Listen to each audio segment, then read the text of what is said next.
dándole seguimiento a este tema, vamos a hacer un contacto con Kimberly Espinosa, quien se encuentra con representantes de los derechos humanos, dándonos a conocer su punto de vista sobre esta tragedia ocurrida hace algunas horas en Ilama, Santa Bárbara. Kimberly, donde perdieron la vida 6 reos en esta cárcel de máxima seguridad. Adelante, buenas tardes. Muy buenas tardes. Para abordar el tema me acompaña el director de CIPRODE, Javier Acevedo. Esta lamentable tragedia, una muerte múltiple al interno de esta cárcel de máxima seguridad. ¿Qué opinión le merece? Bueno, primero lamentar las muertes, ¿verdad? Porque ese es un problema recurrente en nuestros centros penitenciarios. Y segundo es pues, pedir a las autoridades del Instituto Penitenciario, a las autoridades de la Policía Nacional que tienen a su cargo los establecimientos penales del país, primero una investigación a profundidad sobre quiénes son los autores de estas muertes que han ocurrido este día, y además también definir un plan de acción que permita abordar el tema del autogobierno que existe al interior de los centros penitenciarios del país. ¿En qué se ha fallado? Porque estuvieron los militares, anteriormente la policía, nuevamente está en la Policía Nacional, pero los hechos se siguen suscitando dentro de estos recintos carcelarios y la sangre, que es lo más lamentable, sigue corriendo.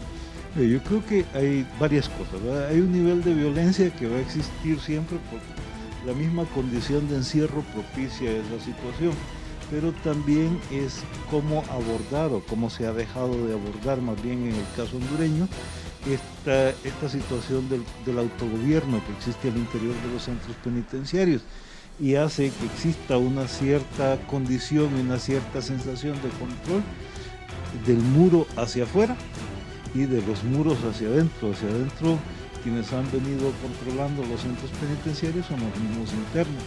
Entonces creo que ahí es necesario que se defina una política, un plan de acción que aborde este tema del control de los centros penitenciarios y que efectivamente trabajemos en rehabilitación y reinserción social de personas privadas de libertad. ¿Un plan extremo como el de El Salvador? Un plan extremo como el de El Salvador lo único que haría sería elevar el nivel de tensión interna y elevar la cantidad de violencia que existe al interior de los centros penales. Creo que en el mismo caso salvadoreño ya se está demostrando que no hay tal control realmente. Lo que tenemos es un incremento en el número de población penitenciaria, pero no hay control ni dentro de los penales ni hacia afuera.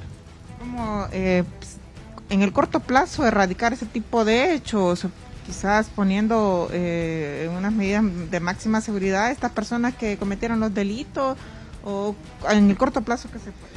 Yo creo que en el corto plazo, mire, será necesario que efectivamente la institucionalidad del país haga cumplir lo que establece la ley.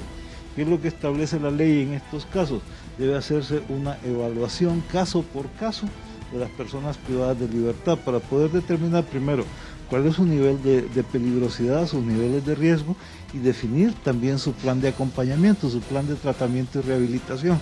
Eso incluye algunas medidas de seguridad complementarias que serán necesarias para algunos casos a fin de evitar que estas situaciones sigan repitiéndose. ¿Hay una nueva intervención al Instituto Nacional Penitenciario de todos los recintos, o es algo que se debe de descartar? Mire, el problema es que las intervenciones no han servido más que para esconder las realidades, entonces creo que una intervención en este caso no sería la solución. No, más bien es cómo efectivamente se hace una investigación y se sanciona a los responsables. Mire, algo que ha venido haciéndole daño a la investigación criminal en la materia es haberle quitado la posibilidad a la Fiscalía Especial de Derechos Humanos de hacer investigación sobre lo que pasa o las muertes violentas que ocurren en centros penales. Se lo han dejado a una Fiscalía de Delitos Comunes que generalmente se conforma o termina su trabajo con el levantamiento cadavérico. Bien, muchísimas gracias a Javier Acevedo, que nos da sus impresiones en torno a este hecho lamentable que ha ocurrido en Ilama, Santa Bárbara. Compañeras, si no hay interrogantes, yo retorno con ustedes al estudio principal. Buenas tardes.